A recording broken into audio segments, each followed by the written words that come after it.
Hello everyone, आज है 7 जनवरी और आज इस वीडियो में हम बात करेंगे स्टील अथॉरिटी ऑफ इंडिया के बारे में। देखिए, स्टील अथॉरिटी ऑफ इंडिया, जिसको हम सेल के नाम से भी जानते हैं, और काफी कम पी रेशियो के ऊपर ट्रेड करने वाला शेयर है। जनरली कहा जाता है कि जिस कंपनी का पी रेशियो कम होता है और एक्चुअली में प्रॉफिटेबल कंपनी होती है, वो अच्छी कंपनियां होती हैं। मतलब वो गिरावट वाले बाजार में और बड़ी गिरावट नहीं दिखाते हैं। और वीडियो में हम डिस्कस भी करेंगे कि क्या ये कंपनी उसमें फिट भी होती है कि नहीं, क्योंकि पी रेशियो कम तो है लेकिन पोटेंशियल भी है कि नहीं शेयर प्राइस में तेजी का। तो वो सब हम डिस्कस करेंगे, लेकिन उससे पहले अगर आपने अभी तक चैनल को सब्सक्राइब नहीं किया है तो प्लीज अभी इसे सब्सक्राइब कर लीजिए, क्योंकि आगे भी बहुत सारे वीडियोस हैं जो आपको काफी ज्यादा हेल्प करेंगे।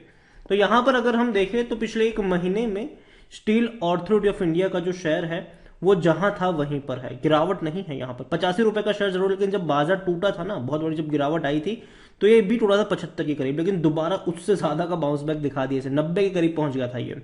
वापस अब ये करेक्शन दिखा रहा है और अगेन थोड़ा बहुत करेक्शन यहाँ पर बनता भी है। लेकिन पिछले एक साल की अगर हम बात करें तब गिरावट और भी ज्यादा बड़ी हमें नजर आ रही है।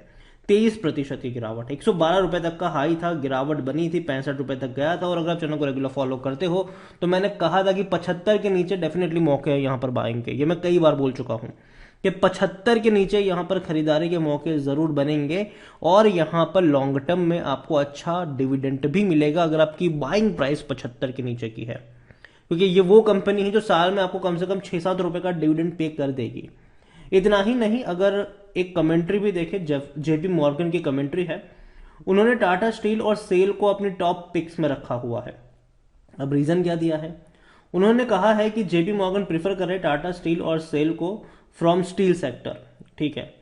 जबकि रीजन यह है कि China reopening should still be the key driver in the near term for the metal sector.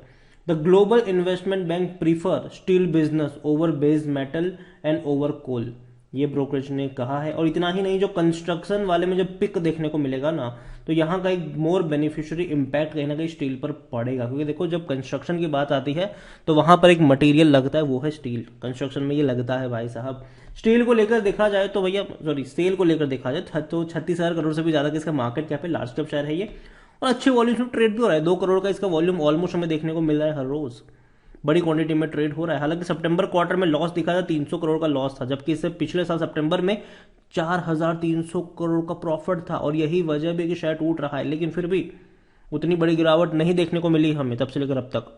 यहां पर अगर देखा जाए तो इनके रेवेन्यू अच्छे हैं, 26,000 करोड़ के आसपास के रेवेन्यू है। प्रमोटर की 65% की होल्डिंग है। प्रमोटर कौन है? सरकार है, यहाँ पर गवर्नमेंट है। एक भी शेयर गिरवी नहीं है यहाँ पर। 4.31 का इसका एफ की होल्डिंग है। 3.19 की होल्डिंग यहाँ पर म्यूचुअल फंड लेकर बैठे। 6.18% इंश्योरेंस कंपनी के पास है। एलआईसी के पास 5.81% की होल्डिंग देखने को मिल रही है। सेल को लेकर अगर हम देखें तो सेल में according to Moneycontrol user 33% लोग कह रहे कि बेच दो, 67% लोग कह रहे खरीदो। क्यों क्यों इतने ज्यादा लोग बेचने की बात कर रहे हैं? पहला रीजन कि यहां पर जब ग्लोबली इंपैक्ट होता है ना बाजारों में, तो कहीं ना कहीं मेटल स्टॉक्स में आपको एक पैनिक देखने को मिलता है, क्योंकि कहीं ना कहीं जो प्राइस फैक्टर जो है वो उससे कोरिलेट करता है। और जो दिक्कत है यूएस में है, चाइना में है, उसका कहीं ना कहीं थोड़ा सा असर यहां पर पड़ेगा, मेटल कंपनी के ऊपर पड़ेगा। और ऐसे में अगर गिरावट आती है तो अगेन मैं कहूंगा 75 के नीचे का लेवल मुझे पसंद है बाइंग के लिए, क्योंकि कंपनी का अगर आप डिविडेंड देखोगे तो इस साल इसने आपको जो डिविडेंड पे, मतलब पिछले साल की बात करें तो तकरीबन इसने 5 रुपए के आसपास का डिविडेंड पे किया था। 2021 में ये डिविडेंड और भी ज्यादा था, तकरीबन तकरीबन 6.5 से 7 रुपए का डिविडेंड इसने पे किया था 2021 में। मतलब कि कंपनी जो है वो ऑन एन एवरेज 5 से 7 रुपए का डिविडेंड पे कर रही है हर साल। और अगर आपकी बाइंग प्राइस 75 के आसपास की होती है तो एटलीस्ट आप एक्सपेक्ट कर सकते हो, अगर इतना भी पे करेंगे तो कम से कम 8 या 9% का जो आपका रिटर्न है वो सिर्फ और सिर्फ सालाना डिविडेंड से निकल रहा है। और शेयर प्राइस में जब तेजी आएगी वो अलग से बनेगा। और ये मैं कई बार बोल चुका हूं कि जब डिविडेंड की बात आती है तो जो कंपनी अच्छा डिविडेंड पे करती है और अच्छे प्रॉफिट में है, वहां पर नजर होनी चाहिए लॉन्ग टर्म के लिए। और गिरावट में उन कंपनियों के ऊपर भी बेट लेना चाहिए, चाहे वो ओएनजीसी हो, चाहे वो इंडियन ऑयल हो, चाहे वो रेल विकास निगम हो, या फिर चाहे वो आईआरएफसी हो। क्योंकि तेजी तो डेफिनेटली लॉन्ग टर्म में आएगी ही आएगी, लेकिन ऐसी कंपनियों में मौके होते हैं जब वो सबसे ज्यादा टूट जाए, क्योंकि अगर आप सस्ते दाम पे खरीदोगे तो पैसा अच्छा खासा बनता है। जैसे कि अगर मैं आपको एक एग्जांपल यहाँ पर दिखाने की कोशिश करूँ, जैसे कि इसी की कंपनी की मैं बात करूँ, तो अगर आप 3 साल का इसका ग्राफ देखोगे, स्टील ऑथोरिटी ऑफ इंडिया का 3 साल का अगर आप ग्राफ देखोगे, तो ये एक वक्त था जब ये 20 रुपए के ऊपर भी था, 21 रुपए के ऊपर भी था 2020 की गिरावट में। अब आप ये सोचो कि साल 2021 और 22 में ये वो कंपनी है जिसने आपको कम से कम 11 रुपए का डिविडेंड पे कर दिया है, उससे ज़्यादा का ही पे किया है। और अगर आपकी बाइंग प्राइस 21 रुपए के आसपास की हो, 20 की हो या 22 की हो, मतलब कि आपका आधा पैसा निकल चुका है यहां पर सिर्फ डिविडेंड से। तो जो गिरावट आती है कभी कभी ऐसे कंपनियों में, ये मौके होते हैं ताकि आप नीचे के लेवल पर ऐड करो, खरीदारी करो। लेकिन जब भी अपने ऑल टाइम हाईज पर बैठे हो या अपने हाई के आसपास बैठे हुए हो, तब कभी भी खरीदने की गलती नहीं करनी चाहिए ऐसी कंपनियों में। यहां पर अगर मैं इनके रेवेन्यू को बात करूं तो बहुत अच्छे रहे थे 2022 में, अभी भी अच्छे ही हैं। 26,000 करोड़ के आसपास की एवरेज क्वार्टरली है, देखा जाए तो ये एवरेज 1 लाख करोड़ से ऊपर की ही बनती है। 2022 में भी 1,03,000 करोड़ से भी ज्यादा के इनके रेवेन्यू थे। सिर्फ प्रॉफिट की अगर हम बात करें तो प्रॉफिट भी इनका तकरीबन 11,800 करोड़ से भी ज्यादा का प्रॉफिट था इनका, जो कि बहुत अच्छा प्रॉफिट है।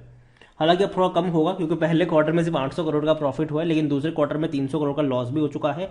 फाइनेंशियल ईयर 2023 के दोनों क्वार्टर को मिलाकर मुश्किल से कंपनी 500 करोड़ के प्रॉफिट में, अभी 2 क्वार्टर और बचे हैं। देखना इंटरेस्टिंग होगा कि भैया क्या नतीजा निकलता है इनका।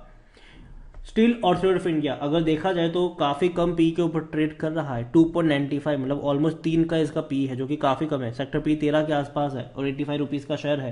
अगर गिरावट आती है, थोड़ा सा फर्दर करेक्शन और यहाँ पर देखने को मिलता है, 75 रुपए के आसपास जाता है, तो ये इसका पी रेशियो और कम हो जाएगा, 2.5 के आसपास चला जाएगा और वहां पर खरीदारी के अच्छे मौके आपको नजर भी आएंगे। और प्रॉफिट भी है कंपनी, प्रॉफिट कमाएगी यहाँ पर आने वाले दिनों में, कोई दिक्कत की बात नजर नहीं आ रही है। शेयर होल्डिंग को लेकर अगर हम बात करें तो शेयर होल्डिंग में अच्छी खासी क्वांटिटी में प्रमोटर है, म्यूचुअल फंड है, डोमेस्टिक है, एफआईएस भी है। और हालांकि ये सितंबर क्वार्टर के दिसंबर के अभी तक आई नहीं है। रिटेल इन्वेस्टर्स के पास भी 13.68% की होल्डिंग है, अदर पार्टीज के पास 7.61% की होल्डिंग देखने को मिल रही है। Overall steel authority of India, देखो मुझे कंपनी पसंद है, लेकिन सस्ती होनी चाहिए, सस्ते प्राइस में मिलनी चाहिए। जब ये शेयर आपको मिल रहा था 25 रुपए के नीचे 2020 में, कई सारे वीडियोस थे मेरे कि खरीदो खरीदो, खरीद के भूल जाओ इसको लॉन्ग टर्म के लिए। और अभी जब इतनी बड़ी रफ्तार आ चुकी है तो मैं ये कहूंगा कि एटलीस्ट थोड़े बहुत करेक्शन का वेट करना चाहिए, खास करके 75 रुपए के लेवल का वेट करना चाहिए। वहां पर अगर मिलता है तो अच्छे मौके बनेंगे और लॉन्ग टर्म के लिए बनेंगे। और अगर उससे फर्दर अगर बाजार में थोड़ा सा और करेक्शन आता भी है तो नीचे के लेवल पर आप एवरेज कर सकते हो। ऐसी कंपनियों में हमेशा एवरेज करना चाहिए जब भी गिरावट आए, क्योंकि ये कहीं जाने वाली नहीं है, कहीं बर्बाद होने वाली कंपनियां नहीं है, ये सालों साल चलने वाली कंपनियां हैं और आगे भी चलेगी। और डेफिनेटली मैं मानता हूँ कि जो पीएसयूज है ना, जो अब तक परफॉर्म नहीं की है, ठीक है, वो आगे जाके अच्छा परफॉर्म कर सकती है। पोटेंशियल है पीएसयूज में अब धीरे धीरे, क्योंकि अब धीरे धीरे सिचुएशन चेंज हो रही है। पीएसयूज भी भैया प्राइवेट की तरह काम करेगी, अब सरकारी कंपनियां भी प्राइवेट की तरह काम करना शुरू कर देगी। तो यही कहूंगा आपसे कि कोई बाइंग रिकमेंडेशन नहीं है, लेकिन हाँ 75 के नीचे जाता है तो आप नजर रख सकते हो इसके ऊपर। वीडियो को यहीं पे एंड करूंगा, पसंद आया हो तो लाइक कर, शेयर कर, चैनल अगर पहली बार है तो प्लीज सब्सक्राइब करें। और स्टील ऑथोरिटी ऑफ इंडिया के बारे में आप क्या सोचते हैं वो भी आप मुझे कमेंट में लिखकर बता सकते हैं। Thank you.